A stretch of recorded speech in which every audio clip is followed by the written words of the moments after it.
Thanks for tuning in to Wolverine Radio. In front of 9 o'clock, and we're going to continue on with our Friday, as we always have plenty of guests in studio. And then last half hour, we had Sean McKenna from Griswold Public Schools.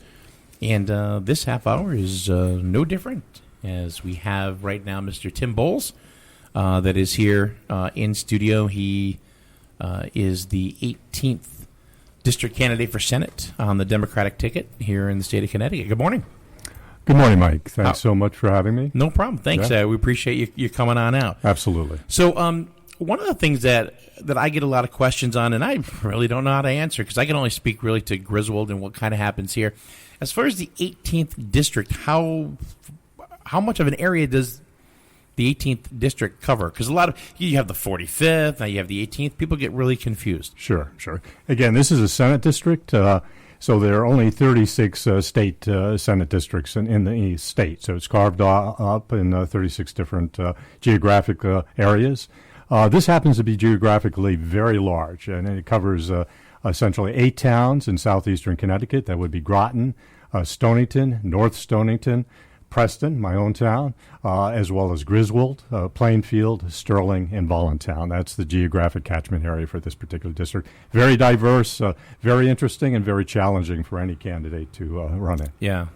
Now, you were an elected official at one time. That's correct. And which districts? See, again, I don't... I know people get confused between the House districts and the Senate districts. Right. So maybe you can educate us what the difference is. You have 151 House districts, so you have by far a much larger number of state representatives, and that's in the House of Representatives up in Hartford. So 151. So I represented 2 years ago for one term the 42nd district, which included all of Preston, most of Ledyard, and part of Montville. Mm-hmm. So it was a relatively small geographic area. And again, so that's that I served there for a couple of years. So the House districts are quite smaller and represent far fewer people. A state senator represents over 90,000 people. Each state senator in the state of Connecticut. So I was going to say, it basically goes by population? It goes by population, correct? Exactly. Because the 45th district is more towns, but less. Right. Like I said, we're looking for education. Yeah, really, the density of population. So it's really based on population, both the House and Senate, but based on the density of population. Obviously, in your urban areas, you have the geographic catchment areas are far smaller because of the density of the population. All right. So now, I'm a very much a beginner with all, especially with area politics and stuff. Right. So what is the actual chain of events? Does it go to the House first and then to the Senate, or, for example, when it comes to state issues, where do they go? Who votes on them first? Where does it? It depends on where typically we're talking about legislation here. Typically in that particular case, it depends on where a proposal generates. Okay. Mm-hmm. So you have, as a House representative, I was able to introduce bills, and then they go through a vetting process within the caucus. You have to have some support for it before you really get a momentum enough for it to actually turn into a full-blown bill, and the same thing can happen on the Senate side. So every state representative, each state senator has the opportunity to introduce legislation. And largely, I think a lot of us, if you're a good representative, a good state senator, you're going to try to reflect what your constituents want. Mm-hmm. So there were cases, for instance, in some judicial reform issues that I dealt with when I was state representative. It was based on a constituent ledger that actually worked in the court system, and really talked about the process being clogged with kind of bills that were kind of lawsuits that did not have any merit, and they really jammed up the system. So based on his input, working as a clerk in the New London judicial system, he was able to convince me that I should introduce a bill to go ahead and address that particular issue.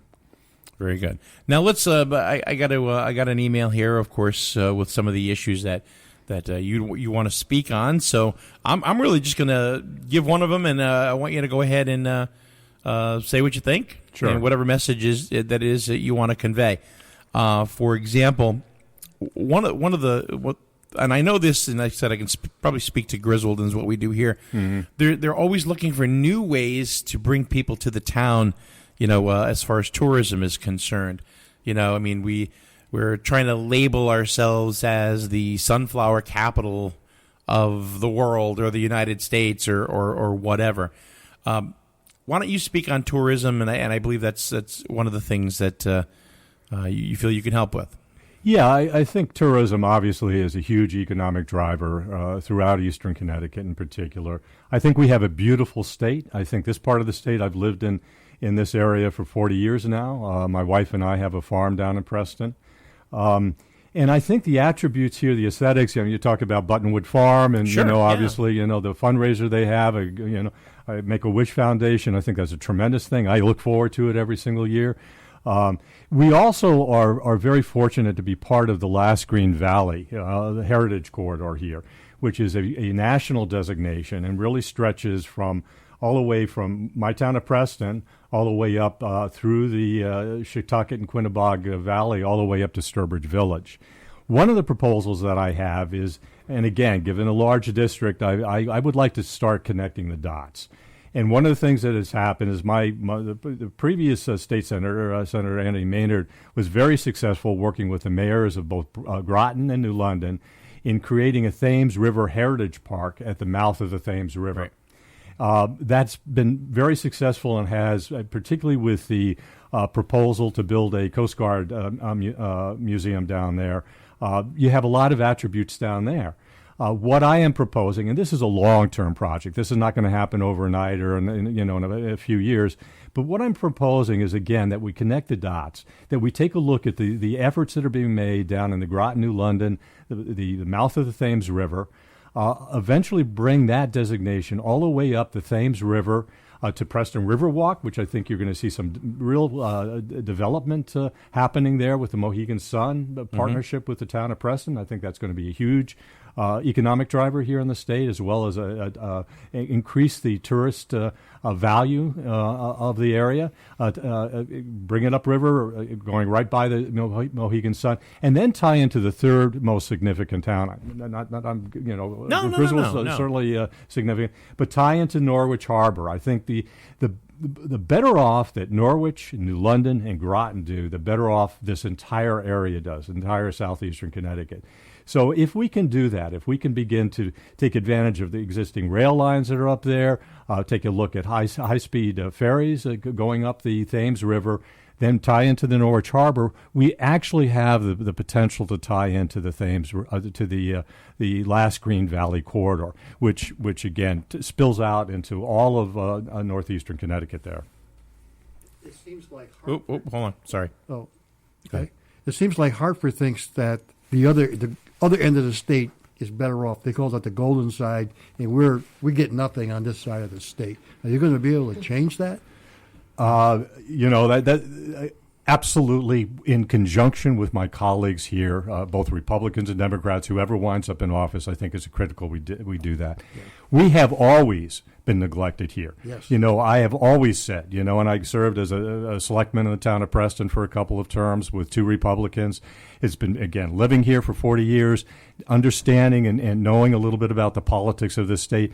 It's like east of the river doesn't exist.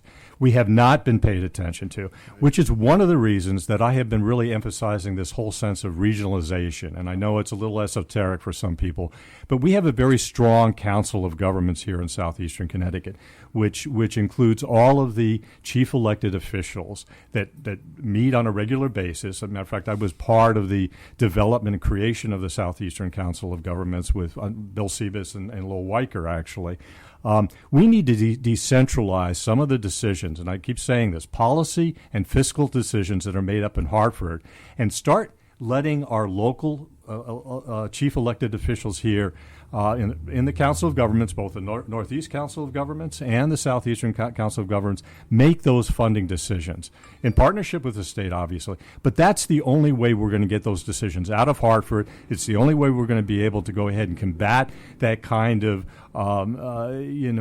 they ignore us, essentially. We need to empower the Regional Council of Governments in order to go ahead and counteract exactly what you're talking about. I do have to give credit to Senator Don Williams, who was President Pro Tem prior to the current one. I think he did an awful lot of work to elevate, our stature here. But it's still an uphill fight. We still too much attention is paid to Hartford, to Bridgeport, and to New Haven. It's really people, and Fairfield County. I mean, that's who we're really competing with in terms of attention and money. Now, Don Williams, he's from Northeastern Connecticut, isn't he? Attorney Williams, he's from Thompson, Putnam? Yes, that's correct, I believe. Okay. Yep. But he's since, he decided not to run some time ago. But again, I give him... Well, he understands his corridor. Exactly right. So and that's what it makes takes. Sense, It takes collective. Again, as I say, you have to work in concert with your other colleagues. As a state representative or state senator, it's important to develop a good coalition, in terms of good caucus. That's the way you really fight for the people and constituents and voters here in Southeastern Connecticut and Northeastern Connecticut. Hi. Touching on what you said, and certainly what you mentioned about the fact that Eastern Connecticut is truly, I call it the 51st state. And having lived in both sides of the state, it truly is a different feeling, a different flavor. When we talk about regionalizing this part of the state and kind of branding ourselves, my concern is this. We have a very distinct brand up in the northeast corner, the quiet corner. Mm-hmm. There are a lot of small businesses coming into towns. There's a lot of community organization up in the northeast corner, everything north of, Plainfield and north. Right. And we're also seeing a lot of revitalization in Norwich and in New London and in Groton. That leaves us in the middle, kind of stuck here in Griswold and, stuck here in this little center spot, truly still kind of neglected. Yes. And, we can talk about bringing tourism and, trying to brand ourselves. But, I think a big component that's also missing is that there is no good climate for small business to start here. Working for a company that's considered a small business in the state of Connecticut, I'm the director of nursing at the Villa Maria in Plainfield. I can tell you that I watch, the difficulty and the struggles that the owners of my facility have, just to provide excellent quality care in just a terrible climate in the state of Connecticut. And, every time you think it can't get worse, it gets a little worse. Yeah. So what do we do to remedy that? What do we do to, take a look at the fact that, we don't have a lot of tax revenue in the town of Griswold, so everything's kind of carried on the shoulders of homeowners primarily. And, what are we doing for small business? Yeah. No, I think that's a critical issue. As an aside, just to let you know, I worked as a social worker for a deinstitutionalization project, but I worked with the elderly up in northeastern Connecticut, and I have to say we have a lot of good skilled and intermediate care facilities throughout the northeastern part of the state. You have an excellent question there. One of the things that I'm seeing, though, is that together with what's happening with Joe Courtney, and he's creating 800 new jobs down at Electric Boat. These are new jobs down in Groton. Obviously, that spills up the 395 corridor in terms of being able to create good paying jobs up there.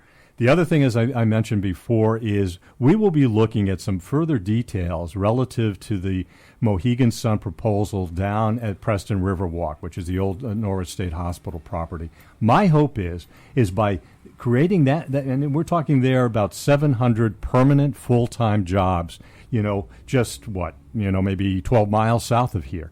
I am hoping that what that does, and I trust that it will, is that it'll provide a new energy, a new revitalization for this whole part of the state up north here, in the Griswold area. You have a lovely town. You have tremendous potential. Norwich took a long time before we're starting to see some of the things that are happening down there. They're still struggling. Again, as I said before, what's good for Norwich is good for the surrounding community. So I hope they continue. I think I give a lot of credit to Mayor Hinchy in terms of some of that.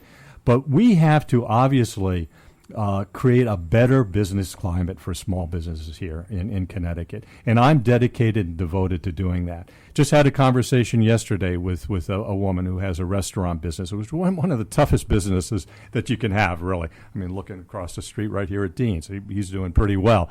But they're struggling. They're struggling with taxes. They're struggling with how do they treat their employees fairly and provide them with living wages. So we have to come together as a community, really talk about these issues. And I can promise you that if elected as state senator, I will work very hard, first of all, to listen to the concerns that small businesses have here in southeastern Connecticut and eastern Connecticut in general, and then to try to take some concrete action in terms of really paying attention and providing a much better climate for them. I think the revitalization of Griswold is critical to this whole area too, because you're key in terms of where you're sitting geographically. It's really, I think it's really strategically very important that Griswold starts to get some good traction in terms of development here in downtown. All right, we're going to take a quick break. We'll be back with more news and information from Tim Bowles, who's running for the 18th District Senate seat here in the state of Connecticut. We'll be back with more with Tim Bowles in just a minute right here on Wolverine Radio. Good morning. It's Wolverine Wake Up right here on Wolverine Radio. Mike and Paul and Lisa, Phil in the newsroom. And Tim, hey. Hey. Again, thank you for having me on, and it's such a beautiful morning, so it's delightful to be here with you. Glad to have you. Glad to have you, Mr. Bowles. To talk about your candidacy and some of the issues that you feel strongly about. We have news coming up in a couple of minutes, but I want to throw something at you real quick. And can you stay after 9 o'clock a little bit? I can, absolutely. Awesome. Gun range. If you can just give us a quick little synopsis on how you feel about it and pop into news from here. Yeah. Again, what I find is that, as we were talking when we were off the air just now, is that it's important for me to learn from the people that live in an area about the issue. So I didn't come in here with any preset notion about the gun range. I really didn't know too much about it. But I became convinced very early on, a number of months ago, after talking to some of the residents here in both Voluntown and in Griswold, that there was an awful lot of legitimate opposition to the gun range. I went to a rally over at Patchogue Park. Some of the people that are involved in the opposition to the gun range actually drove me up the hill to the farm where they are proposing to put the gun range. And it just strikes me that we need to begin to listen to people. I understand that there was a town meeting here in Griswold that it was packed in terms of the number of people that were actually in opposition to the gun range. I know Patchogue Forest. I've been there. I used to live in Voluntown briefly, and I've also experienced the state trying to, once again, it gets back to eastern Connecticut, try to impose facilities on eastern Connecticut. I go back probably 15, 17 years ago when they tried to force low-level radioactive waste dumps across the state because they didn't know what to do with the low-level radioactive waste out of Millstone. And they first tried to put it up in like they did this time up in the Simsbury area and up there, but eventually they came east. They took a look at eastern towns. There was enough opposition to eventually and enough rationale and science in opposition of creating a low-level radioactive waste dump that what they're doing now as a solution, at least temporarily, is keep the waste actually on site down at Millstone itself.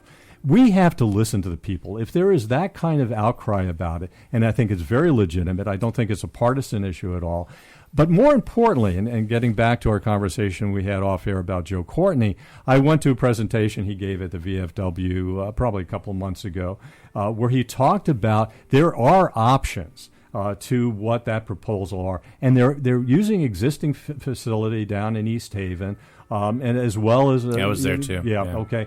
So Joe was very thorough about that, talked about the cost savings, or the whole cost accounting associated with that kind of thing, talking about the options. So I'm convinced that they're legitimate options that would not cost the state so much, particularly since we cannot afford expenditures that don't make any sense to me. But more importantly, I think the beauty and tranquility of a state forest has to be respected, and even more importantly, I think the voice of the people has to be respected. All right, thank you very much, Mr. Bowles. We're going to have some more conversation with you in a little bit. Sure. All right, we're going to break for news. The bells of the borough are in the background, and that always means news right here on Wolverine Radio.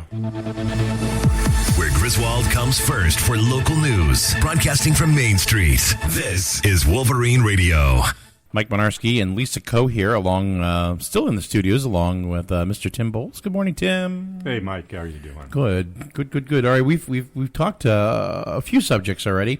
Yep. A little bit about tourism, a little dabbling about the gun range, and there are other things, of course, that are important to you, especially into this campaign. And one here that I'm looking at is, well, I'll let you. Is there something specific that you want to talk about? There are a number of things. I think, obviously there's an awful lot of discussion in this election cycle, and justifiably so, about jobs and the economy and everything else.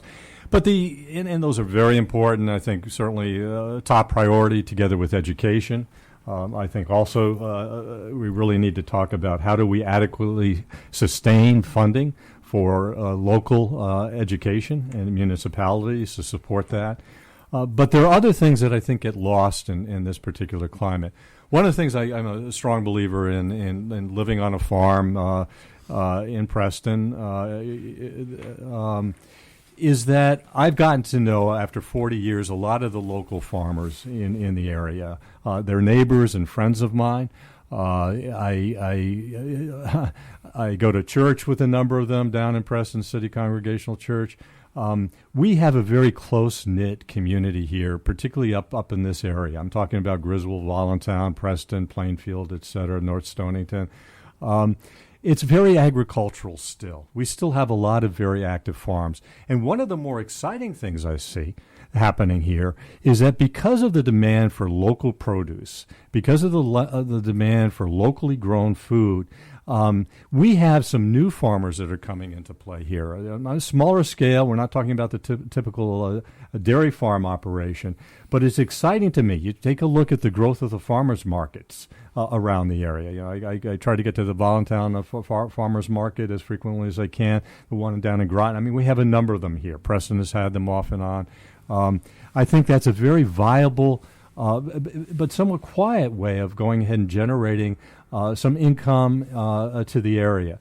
And it also provides for, another tourist attraction. I think people enjoy going ahead, as you mentioned, Buttonwood, seeing the sunflowers out there and everything. But I think we need to go ahead and really talk about supporting agriculture, both large agricultural, keeping our the remaining dairy farms that we have left, doing everything we can to support them, as well as to continue to encourage the growth and operations of our new entrepreneurial, locally grown farmers.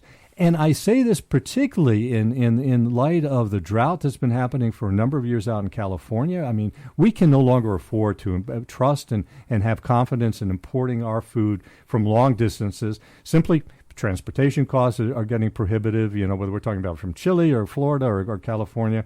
And then one of the things that I think is really something of deep concern to me is this particular drought that we're having. This is one of the warmest, if not the warmest, and driest years we've had in Connecticut.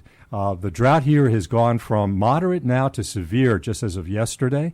It's a tremendous concern. We tried to put in a hay lot on our 14-acre field here. It's not coming. We're going to lose our hay this year, and I was relying on the hay to feed my livestock this coming year. That plays into the whole issue of climate change. We have a Republican agenda, which and candidates which deny and think that climate change is a hoax. And I have to say that I absolutely believe in the science, that we have a serious issue with what's happening here.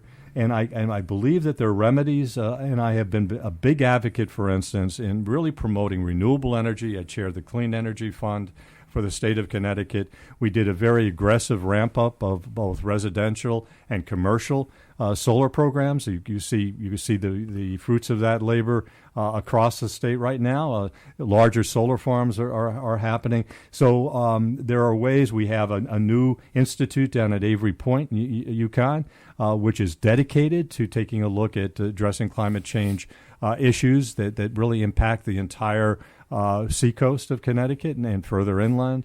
So that's one particular issue that I think we need to pay more attention to, and I think I would hope that it comes up more frequently during the course of the remaining election cycle here this year. One of the things that really bothered me a lot this year was the whole budget process. With the state of Connecticut this year.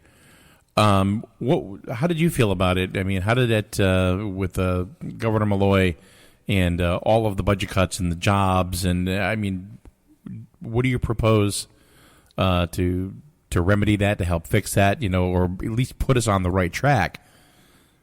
It's disastrous. This last budget cycle was disastrous. It hurt the most vulnerable people. The idea that they laid off rank and file, one of the people that they laid off was the daughter of a neighbor of mine. She was teaching for a year down at York Prison, GED classes. They laid her off. We've had rape crisis counselors laid off in the state of Connecticut. We've had correctional officers laid off in Connecticut. One of the things that I'm suggesting is, and I don't want to be too flip about this, but I think it's time to lay off some state legislators. And by that, I mean, I have a proposal, and I've been talking about it for 2 years, and I raised this when I was a state representative, to reduce the size of the House of Representatives from 151 currently, as we talked about before, to 108. That would be 3 state representatives to each state Senate district, and we talked about that framework a little earlier on as well, a 30% reduction. Hartford's broken, very clearly. The budget process last time around was really divided into 4 different quadrants, if you will. You had the governor come out with a budget, then you had the Senate Democrats come out with a budget, and you had the House Democrats come out with a budget, and then you had the Republicans come out with a budget. At no point in time did all 4 parties really come to the table at the same time to say which are the best ideas that we have in these proposals in addressing the issue we have. So I'm a big believer in bipartisan approach to dealing with our budget situation. I think the Republicans too frequently get shut out of the process. I think they do have legitimate and valid and good ideas that we need to not only pay attention to and listen to, but incorporate in terms of our budget solutions. The problem we have going forward is far too bigger for any one party to deal with. So I have a record both in the town of Preston as a selectman, working with 2 Republicans, I was a minority selectman, in going through our budget, keeping our budgets flat in Preston for a number of years. Very conservative fiscally, knowing what it's like to go line by line in a town budget and know what we can afford and what we can't afford. And it's taxpayer money. It's not our money. So I think we have to take that same approach up in Hartford, and I think we really need to begin to get rid of the finger pointing that goes on. There's far too much of that, and really sit down. The other thing I'm proposing along these lines is a legislative commission to take a look at restructuring the whole state legislature. Again, taking a look at reducing the number of House representatives, but also taking a look at such things as increasing term limits from 2 to 4 years. This idea of running every 2 years is ridiculous. It's costly. It consumes too much time. People are constantly campaigning. People are constantly thinking about their next reelection. I'm in a position and am dedicated to, if I get reelected, is to go up to Hartford and really fight for some changes, because I will do that without worrying about getting reelected. I mean, I happen to be at a point in my life and at an age where I have the luxury of being able to take that position, to take that approach. I have nothing to lose, but I think think I want to fight so that the people and the people of this district and the people of this state have something to gain by changes up in Hartford. So you're kind of like mad as hell and not going to take it anymore. I think we all are. I don't know. I haven't talked to too many people who said, things are hunky-dory. What are you complaining about? Yeah. I haven't heard that once knocking on doors throughout this district. Now, people are upset. People are disgusted with politics. I said this the other day to somebody at the New London Day. Politicians are just below lawyers on the totem pole, and maybe just above weathermen, depending on the weather. Now, weathermen are jumping ahead of us. I did. Sorry about. You are not a meteorologist. Sorry about that. I didn't know we had an audience here that I don't want to offend anybody as a politician, but I love my weather people again, especially on a day like this. We have a safe space. Are you kidding me? He owns a pot farm. I hope that's a rumor. But anyway, let's move Paul's on. pot farm. Well, I'd like to Pottery. talk about a couple of things that you said, or touch upon a couple of things. I do agree in the fact that that we need to support agriculture and local produce. I think that's extremely important. However, I think that can't be the only thing. I think that what I hear from your party is promoting tourism, agriculture. That's all great. I think you're incorrect that it's a kind of a Republican conspiracy that we don't believe in climate change. We do. I have a brother who's a scientist who he and I have talked about climate change for years.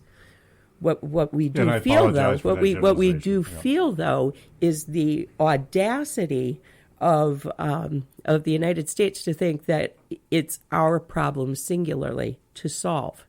Okay, if you don't have India on board, if you do not have China on board, where most of the major offenses are, the audacity to think that we're going to be able to dial that back is absurd.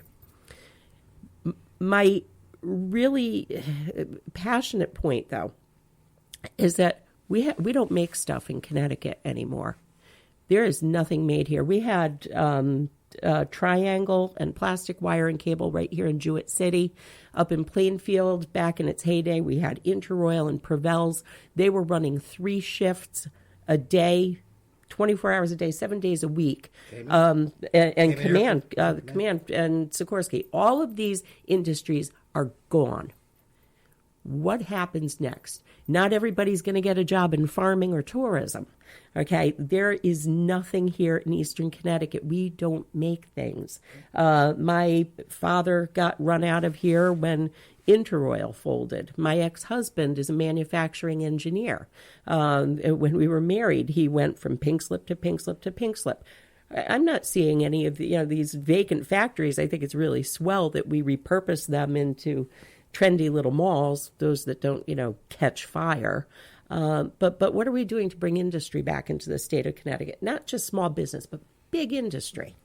Well, let me first of all respond to your comment about the United States being alone. You're absolutely correct in that. And that's why I think it's a very historic thing that happened within the last 2 weeks, where we have an agreement now with China relative to addressing climate change issues. And I give the current administration a lot of credit for achieving that accord with the Chinese on that. So it's been recognized that it's going to take it's a global approach to this, and I think there's strong evidence that that's the strategy that's being utilized by the United States and our allies, certainly in Europe. Getting back to your point, and it actually segues well into what I would suggest and what I've been a long-time advocate for. As chair of the Connecticut Clean Energy Fund, we made a lot of investments in such things as fuel cell technologies. We had a strong, robust fuel cell manufacturing cluster here in the state of Connecticut. What I would like to go ahead and capitalize on is that, and I've been advocating for a clean energy center down at the Preston Riverwalk site, but it turns out that the University of Connecticut up in Mansfield actually has a very robust clean energy research and development center up there.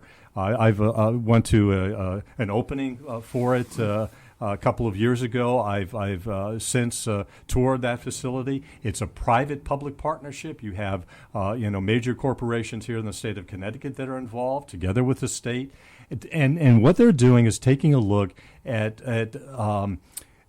new technology around clean energy. And in my discussions with the administration up at the University of Connecticut, there was a basic understanding that if they could incubate these technologies, and we're talking about things such as solar thermal, we're talking about breakthrough technologies, working with the Germans. The Germans have actually designated that particular site together with a number of educational facilities such as MIT and Harvard. So we have a cluster here in New England that's really taking a look at clean energy advancements.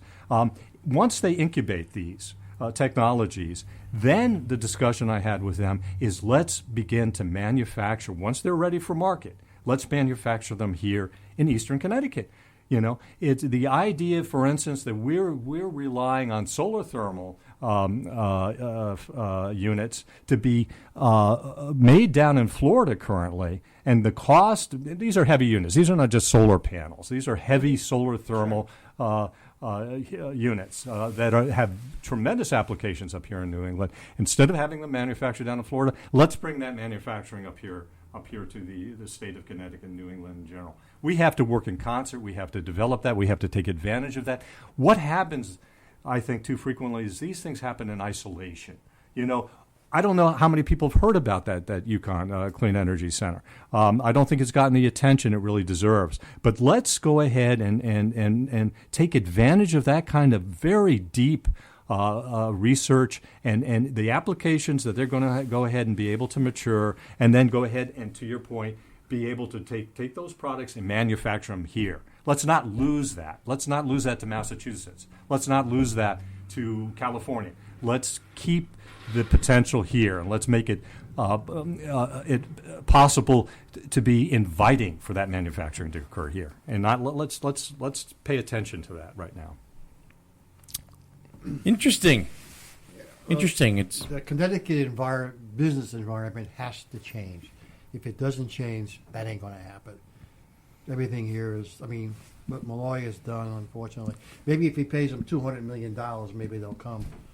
That seems to be his way around getting people and stuff. When you got other governors coming up here and wanting to take our business away, come to North Carolina or come to Florida. Come on. Come to Texas. Yeah, I thought we agreed off air that we weren't going to talk. Well, I know. I probably. I'm kidding. I'm kidding. I wasn't trying to do that. No. I'm trying to be like. Sometimes what I find with politics is that we take ourselves too seriously, and again, I guess I attribute to when I was in my 30s and 40s, I took myself very seriously, far too seriously. I guess I'm just at a point now where we need to interject, particularly in this national climate, a little self-deprecation and a little humor. Humility and humor, I think, can go a long way. So anyway, all I'm saying is I absolutely agree. I don't think you can't argue that we have a lousy business climate in this state. You just can't. You can't argue that. And there's no way I'm going to defend that. We have to, but again, it's going to take a bipartisan effort. It's not a Republican or Democrat issue. But it's not just big business. It's little business. It's small business. It's the mom and pop shop that have a hard time surviving, in their small community. It's the larger business that's moving out of the state. And is it anybody's fault? Well, we can point fingers all day long. So who gives a crap? Let's fix it. Yeah, exactly. That's what we need to talk about, I think, going forward. I think, though, what's happening here in the state of Connecticut also reflects what's happening nationally. Right. Ford has just moved their, small car manufacturing And what's down that to about? Mexico. Yeah. Let's take a look at the administration that caused that to happen. I'll give you all about 15 seconds to tell me what the last large manufacturer was to move into the state of Connecticut. So, Bing, bing, bing. Exactly. But Tim, because, we shouldn't take ourselves horribly seriously, I do have to make a shout out.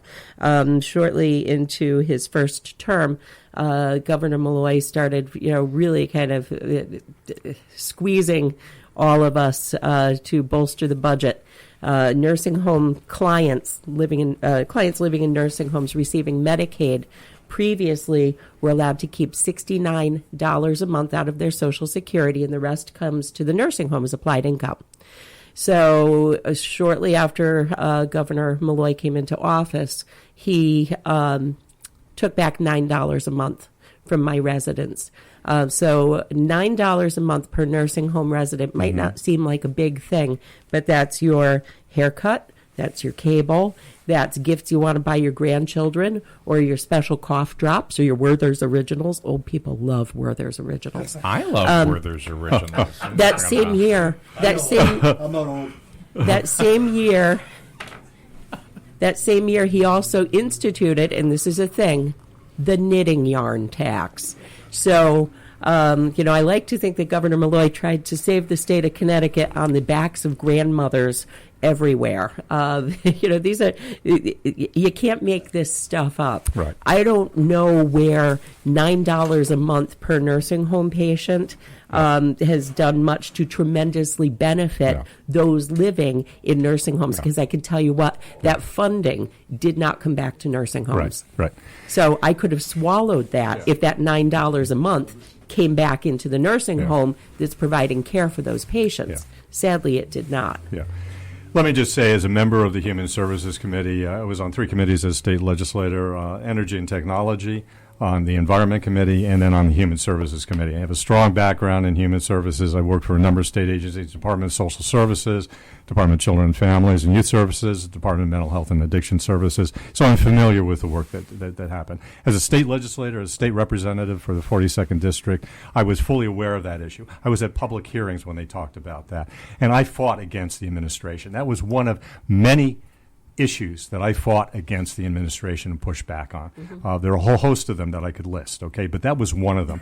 And to your point about the knitting yarn, we nickel and dime people to death in this state. It was also dog grooming and tanning beds. beds. Well, that's dog what I'm saying. grooming, We tanning nickel beds, and knitting dime. yarn, We nickel and dime. $9 We nickel and dime people. We have a Byzantine tax structure. It doesn't work. It's not doing Byzantine. It's Wow. Byzantine. Well, that's the word of the my day. that's one of my favorite words about the whole system. It's just you go up to Hartford, spend 1 hour in the House of Representative chambers at 2:00 in the morning, and you'll walk away shaking your head, and you'll understand why things are as broken as they are. Okay, and I was there for 2 years. Believe me, so I understand that. It's ridiculous what we do. It's just absolutely ridiculous. And more importantly, we talked about this. I have count as dear friends of mine, Dominic Cotton and Russ Carmichael, who have been very active working on behalf of the very vulnerable people with the Department of Developmental Services community. I worked with the families and youngsters, autism, everybody on the spectrum. I worked with them as a social worker. I worked with them as a program manager. We do not listen to the families that. It's like your son. We don't listen to them. We do not listen to them. My adult child Yeah. cannot even receive services Right. through DDS. Right. She is at home at 26 years old Yeah. today with a caregiver Yeah. that I pay privately Right. so that Right. I can go out to work. Right. Because of a technicality about an IQ point. Yes. IQ point. Yeah. Yeah. A child who's never been left alone Right, in right, 26 years. It's a travesty. Yeah. My daughter's very lucky that she has a bunch of parents that work a lot. Yeah. Not everybody is as lucky. Yeah. So, that's something that's broken, needs to be fixed. Yeah. Luckily for you, I have to go to work.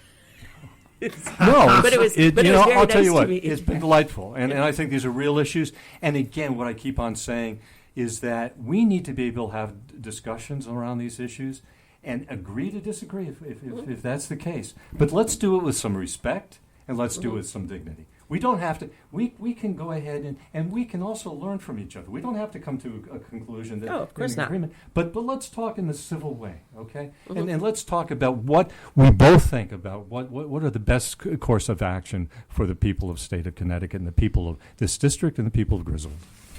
So thank you very much. It's been my pleasure. Really Very has nice been to having meet you. you. Thank you. Can we have you here again? Sure, anytime. Okay. Anytime. All right, we'll be in touch. That sounds We're good. going to anything else you want to cover before we No, I just wrap up the segment? So. just very grateful for the kind of work that you do, all of you sitting around this table. I think you do a tremendous public service by being able to go ahead and allowing me, for instance, and other candidates the opportunity to go ahead and let people know who we are, what we believe in, and what we're going to fight for down the road. Yeah, I think that's Thank important. I think that's very, very important that everybody gets to speak their piece. So. Absolutely. All Thanks, right. Mike. Thank you Appreciate very it much, Tim. We'll Yep. have you hopefully again real soon. Thanks. Right here on Wolverine Radio. Wolverine Radio. It's got some bites.